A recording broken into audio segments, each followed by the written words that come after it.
today's tech tip video, we'll take a look at the combine command. The combine command helps us work with multi-body parts.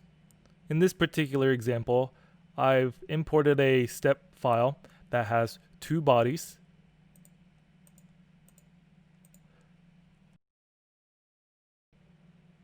So let's take a look at how we can utilize the combine command.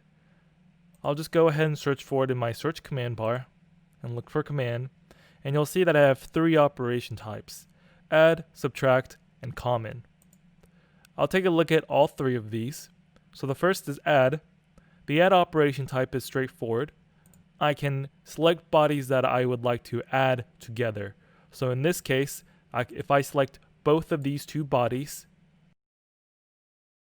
then SOLIDWORKS will make this into one solid body.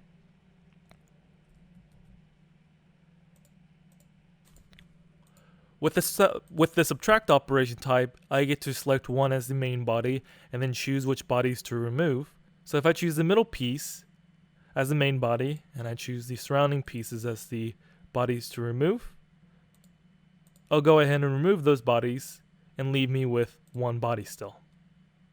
The last operation type is a common operation type, and with this operation type, any bodies that I select here to combine will result in a new body with just a shared area.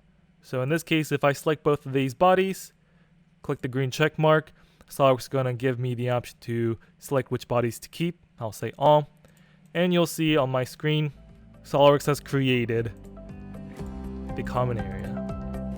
Stay tuned for more tech tips.